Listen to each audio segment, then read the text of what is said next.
this is Dr. Stephanie Hack, the Lady Parts Doctor, and welcome back to the Lady Parts Doctor podcast.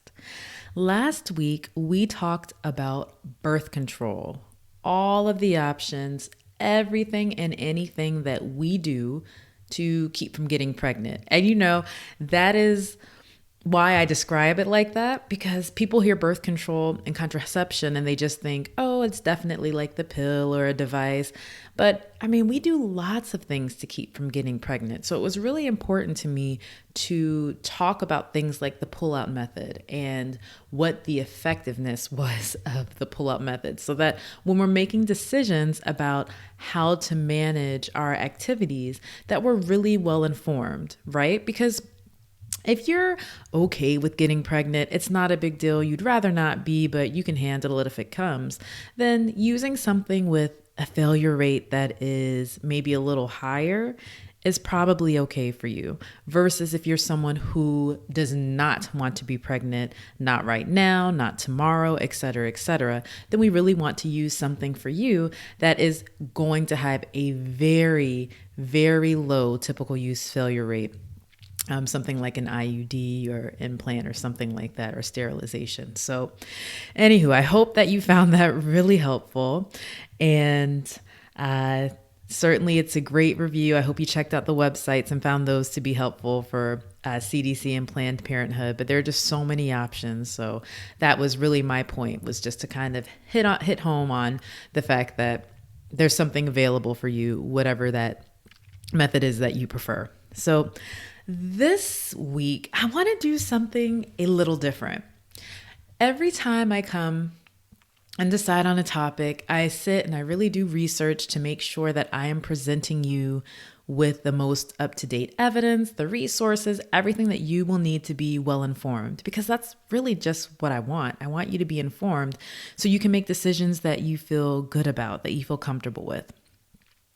But sometimes I just feel compelled to write about things or speak about things that are just on my mind or on my heart. So this week I'm kind of going off script and I'm doing a little bit of that. This isn't specifically OB. It's not specifically GYN. It is not specifically a lifestyle focused podcast. It is, I guess it is, in that it's my lifestyle. But I just wanted to talk a little bit about me and how I came to be an OBGYN and what has brought me to this moment in time where I am on this podcast having a conversation with you. So today, we're really just gonna listen to me talk. I hope that's okay. And I hope that it's interesting for you and that you're able to take something from it. And I'll try to debrief with you at the end. But this week I'm talking about my OBGYN origin story, what it took for me to get here, and why I walked away. Medicine isn't the kind of career that you fall into. I'm sure you didn't think that it was, but it's just something that I have to reiterate. Or at least have an inkling that you might want to do it, and then you work for it for years. I decided I wanted to become a doctor when I was in high school. I think, lots of other people, maybe they know when they're in elementary school or middle school, but I decided when I was in high school. My parents were the first in their generation to attend college, and as an educator and an officer in the Army, they encouraged my sister and I to do the same. And I was excited about college. I had grown up watching The Cosby Show and A Different World, and hearing my parents talk about how awesome their experience was in their undergrad, and that's also where they met and fell in love and decided to get married shortly after. So I just knew that was going to happen. I was going to have an experience. It was going to be like Hillman from A Different World. I was going to join a sorority and I was going to meet my husband and fall in love. It was great. And I was going to get a great education too, and then become a doctor. So I worked hard in high school to achieve the highest grades, become captain of the dance team, and still have time to hang out with my friends. And I loved it. I loved high school. I had such a great time. My senior year, I worked part-time at the mall Shout out to Potomac Mills. Everybody worked there. And I auditioned and became a member of and eventual co-host for a national TV show. And that was an amazing experience. I got to be on a panel. We talked about issues that affected adolescents. I got to share my voice. And that was just a time where I really realized how much I loved public speaking and TV, radio, media. As a high achiever, it was expected that I would continue to do great things thereafter, and I knew I would. I decided that a career in veterinary medicine was my next step. Obvious choice, right? My path was set until the moment my mother, gotta love my mother, she asked me, "Can you put a dog to sleep?" And I don't even know where that question came from. I don't remember anything else about that comment, but that was a career-defining moment for me. Without much thought, I decided the answer was no. I didn't really even think about it. I just knew the answer was no and instantly switched to a career in medicine. And I wish I could be that decisive about so many other things in my life as I was in that moment where I was 16 years old and was able to just make that about face so quickly. From that moment on, my answer to what are you going to do after high school became, I'm going to be a doctor. And it was really a great answer because when people asked you and you said, I'm going to be a doctor, they just kind of said, oh, okay, and stepped away because they made lots of assumptions about what being a doctor was and made assumptions about who I was because I wanted to do that. And so it was nice for people to just ask, make positive assumptions about you, and then leave you alone. My mind was set, and after obtaining an academic scholarship to my state university, I enrolled in pre-med, and it was hard. I cannot emphasize how hard that was for me. In addition to my loving father passing away unexpectedly just 1 month before my high school graduation, the transition to college was unlike anything I had ever experienced. The introductory classes were large and impersonal. The coursework was significantly more rigorous than what I had experienced before, and the student culture was vastly different than where I grew up. When I was in high school, I would get all my work done on time. I remember I'd come home, turn on the TV, sit down, just have the TV on as background noise, get my work done. Then I'd go to work. If I had to study, I was studying after work or at work. It just came really easy. And that was the complete different experience when I got to undergrad. And also I came from a high school that was really diverse. I had friends of all different races and ethnic backgrounds. And, when I went to college, that was not the student culture. It was really kind of segregated and I wasn't used to that. So I felt overall very lonely and lost. And I didn't know how or who to ask for help. Fortunately, with the help and continued guidance of God and good friends, I was able to graduate on time and maintain above a 3-point grade point average. I put in the work to overcome my doubts and insecurities, and I had a lot. Studying late on weekend nights and taking summer classes to stay afloat. I remember just being in the study hall in the library on a Saturday night, looking around with the 10 other people that were there. And when my medical school entrance exam scores weren't what I wanted, even after taking a prep course, I took them again. I took another prep course and I took them again. I did what I had to do. Believing that I wouldn't be admitted to medical school with my current transcripts and extracurricular activities, despite having participated in so many amazing things, I look back, I'm like, man, that was awesome. I did a lot of stuff from participating in the play Hair at my university to being an intern for an HIV prevention and AIDS awareness association and all the amazing projects I did with that. Despite doing all of that, I still felt like I wasn't a great candidate for medical school. And I made the difficult decision to take time off before heading to medical school to become a better candidate first. And to you, you might hear that and you're like, oh, everybody does a gap year. But no, everybody didn't do it then. And it was expected that you would go straight from undergraduate to medical school. People didn't really take time off unless they had some amazing experience. So I just felt like I needed more time to be better. Looking back, taking time off before medical school was the best decision I could have made. During my gap years, I worked at a children's hospital, gaining both clinical and educational expertise in the field.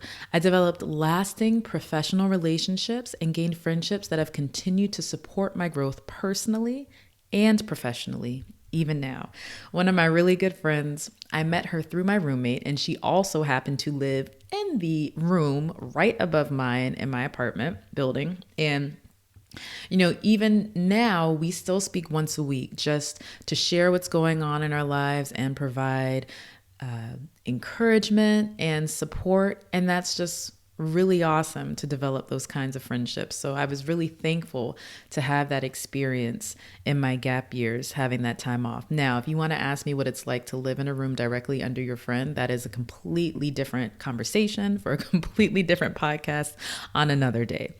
But I'm really thankful for that. After 2 years as a young adult in the city, having the time of her life, I had the time of my life. I had such a great time. I enrolled in my number one choice for medical school. And I loved medical school. Can I repeat that? I loved medical school. Don't get me wrong, it was not easy.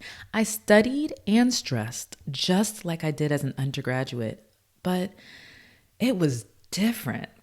I went to an undergrad in a small town where it wasn't very diverse. And, the college was like the only thing that was there. But when I went to medical school, I went in the city. It was a different experience. It was urban.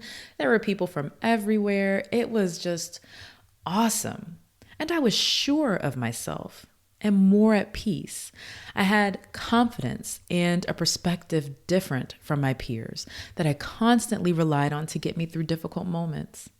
No, this exam is not the end of the world, I think to myself. I have lived in the world, and the world does not begin or end with this moment. And then I would move on. I knew who I was and what I was capable of. Been there, done that, seen that. Those doubts and insecurities, they weren't plaguing me anymore. I didn't have that sense of not measuring up like I did when I went to undergraduate.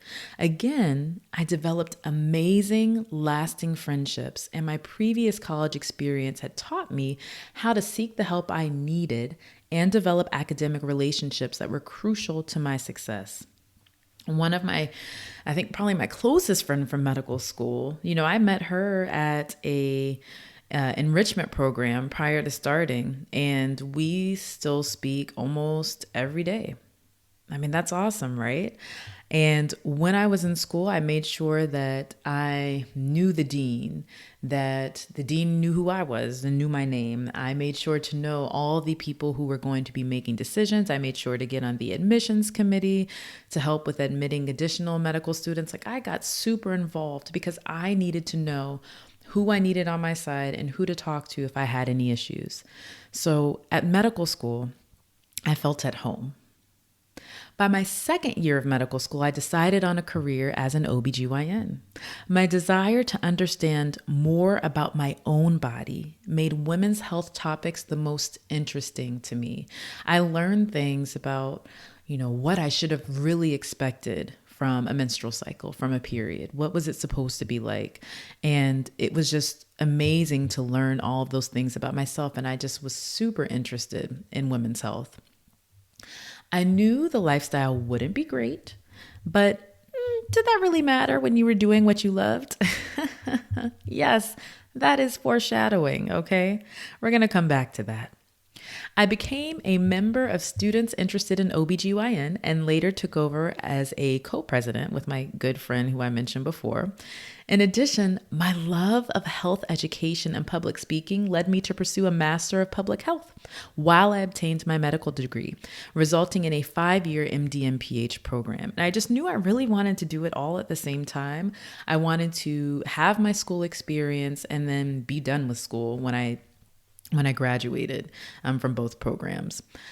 I wanted to discuss public health issues on a larger scale, and this seemed like the best way to achieve that goal. I wanted to have a public health background so I could speak on TV, on the radio, on a podcast. I didn't really need to have it, but I just felt that that would be helpful. After a whirlwind of women's health activities, school exams, parties with friends, and interviews for residency, I obtained a position as an OBGYN resident to begin upon my completion of my 4th year of medical school. Now, residency. Residency, that's our training to become the type of doctor that you want to be. Residency is interesting, we'll say.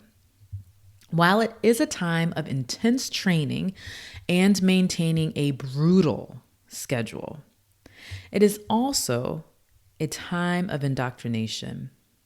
It is during this time that you really learn how to be a doctor. Yes, that means making sure that you are up to date in the latest research and healthcare practices and that your surgical skills are impeccable, that they are on point. Otherwise, you might get kicked out of the operating room.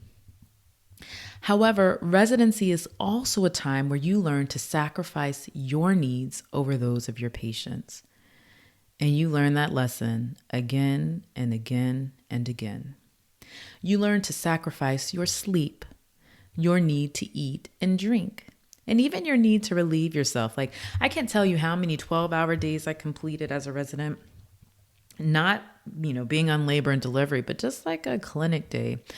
And I would think to myself, man, after I got home, like I only used the bathroom like one time when I was at work. So was I drinking anything? Was I eating anything? Like, what's going on there? You learn to sacrifice your relationships with your family, your loved ones, and your partner. I remember my grandmother died when I was in my chief year, my 4th year of medical school, and just the hassle of trying to figure out how to move my schedule around to be able to leave to go to the funeral. I didn't go. You delay childbearing and potentially, unintentionally, sacrifice your fertility. You begin to repeatedly deprioritize yourself and your needs, and you are too sleep deprived and overworked to resist the indoctrination. I mean, look, I did an OBGYN residency, and maybe it's different for somebody else, from people who went into other subspecialties, but this was my experience. When you reach the light at the end of the tunnel, the feeling of success and fulfillment after completion of such a strenuous program are so powerful that you feel energized to go out into the world and show everyone what you've learned. Upon completion of my 4 years of residency, I happily accepted a position with a local healthcare organization. As a matter of fact, I probably ran out of there. And I know I had a couple months off before I started work, and I was bored. Because I had been working these crazy hours nonstop all the time. I had not had this downtime. I had postponed going to the dentist for like 6 years. I finally got that done.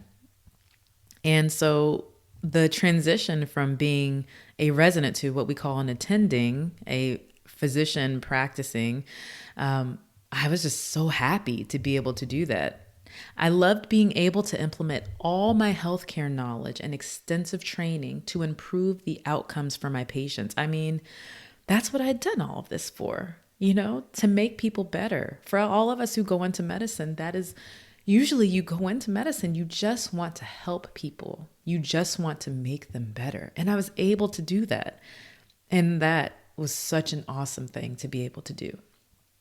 Performing hundreds of cesarean sections and vaginal deliveries made me a caring and competent obstetrician. Being able to do an ultrasound and confirm someone's much longed for pregnancy and then follow them through that pregnancy and get them to labor and delivery and then follow them up after postpartum. I mean, that was awesome.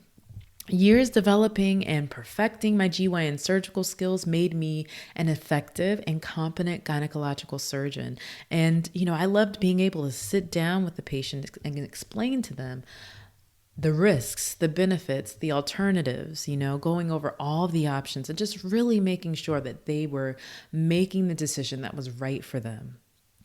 I remember I would stop by the hospital on my way home from work anytime my patients were admitted, whether it was on labor and delivery or if it was a GYN surgery, just, to check in and make sure they saw a familiar face and that they felt cared for.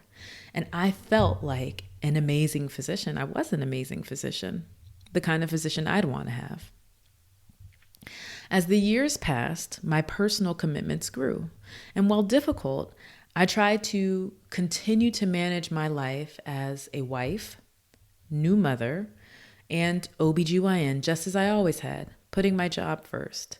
And that's not necessarily the best way to do it, but my job was the thing that started first, right? Like I was in residency as an OBGYN first. My job needed the most attention. It required the most time, at least in my mind it did. And it needed the most sacrifice. However, I became increasingly aware of the sacrifice. I knew that the odd hours I worked affected my ability to continue breastfeeding, a sacrifice affecting my child. It was, trying to pump in all of these off hours in the clinic. When you're on the office, they had scheduled time, which was great. But then when you're in the hospital, there is no scheduled time. And when you're working nights and, you're just completely off schedule, like it was just incredibly difficult to try to keep pumping and maintain a breast milk supply for that. My night and weekend calls left me unable to participate in bedtime activities and attend family events, a sacrifice affecting my family. We'd have that conversation, my husband and I, and I'd say, hey, do you want me for Thanksgiving or do you want me for Christmas? I know I'm not going to be able to be present for both.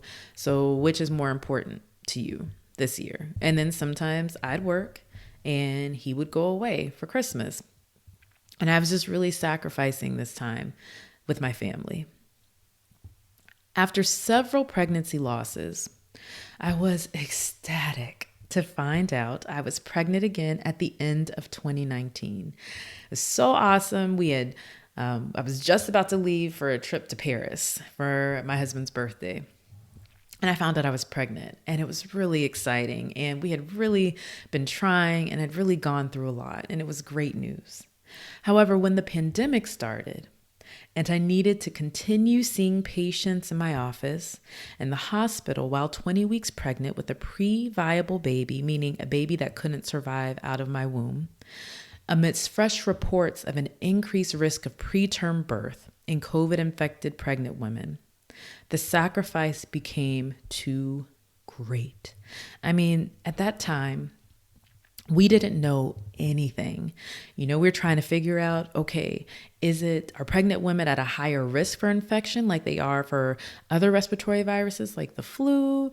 Are they less affected? Are they the same as everybody else? And we just didn't know anything. And I knew that every day I was going to work just hoping that things would be okay, that I wouldn't get sick, and that my baby wouldn't be affected. And that sacrifice just became too great. The difficulty of obtaining protections for myself and my unborn child made me realize that the sacrifice was no longer worth it. To sacrifice myself was one thing. I had taken an oath and I had been doing so of my own volition. To sacrifice my unborn child was something I was not prepared to do. And the pandemic really was a reckoning for those of us in all healthcare roles. The media and our employers discussed our deployment as if we had become a militarized force overnight. Throughout the world, doctors and healthcare providers were doing what we learned to do best, putting our patients' needs before our own. And look, many times we were happy to do it because we want to help people. We have always wanted to help people. Some of us were selfless, knowing the danger that we were up against. Others just got caught up in the wave, showing up every day and doing the work we always had. Many, a World Health Organization estimated 80 to 180,000 between January 2020 to May 2021, many made the ultimate sacrifice. By the time I returned to work postpartum, the seed had already been planted. Although I loved providing care for my patients and tending to their needs throughout the years, I couldn't unsee the sacrifice, As I continued to ask for what I needed and my requests were denied, I just knew it was time for a change. Unable to prioritize my needs and my family's needs, I made the difficult decision to resign, leaving behind the years of patient relationships I'd cultivated and become greatly invested in. And it really, talking about it, I can't help but get teary-eyed because it makes me sad to think about just all of that, despite how necessary it was, because I love being a doctor and I loved being their doctor and I loved being their advocate. I can tell you the patient's name, their partner's names, their children's names. I had, patients who miscarried and then came back and they were pregnant, or they were going through infertility and they were pregnant and then we delivered the babies, or I helped them get pregnant and they had babies and I knew the children, and just, I could go on and on like that. I knew that your mother died and that you've been going through a hard time with it. Or for patients who shared, people share things with you that they don't tell anybody.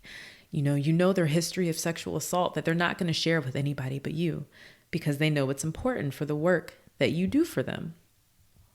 So it was really hard to leave behind those relationships because I was really invested in them. Throughout my OBGYN origin story, the one thing that has never left me is my love of health education and public speaking. At the beginning of my career, I always wanted this to be a significant part of my life. And at one point I looked up and I saw that it wasn't any part of my life. Now that I've had the time to clear my mind and refocus, I've started to plan a path that includes these passions. I've started to prioritize.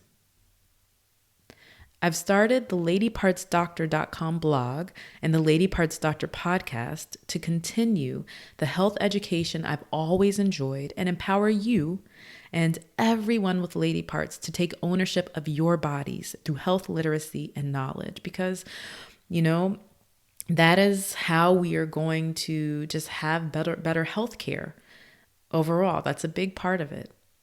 I am finally at a place where I am ready to resume clinical work, although only on my own terms. Moving forward, I will always advocate for my family's needs and my own needs. I will do so unapologetically and with conviction. My only regret is that I didn't reach this place sooner. This is my OBGYN origin story. Thank you for listening. I hope, we all have our origin stories, how we got started, what we went through, what we accomplished, and how we came to this moment. And my story is constantly evolving. So I hope it just got you to think more about your own story, what you hope to accomplish, what you hope to do, and just to evaluate and look and see those things that you love, those things that you're passionate about, how you can bring those things back into your life. Please remember to subscribe to the blog, ladypartsdoctor.com, and you can listen to the podcast on blueberry.com. You can listen on Apple Podcasts, Stitcher, Amazon Music, and iHeartRadio. And you can also listen to the podcast by going to ladypartsdoctor.com and access it that way. All right. Have a great week. Take care. And of course, again, I love your feedback. You can always send me a message if you have a show topic or if you want to give feedback on this most recent podcast. All right. Until next week, take care.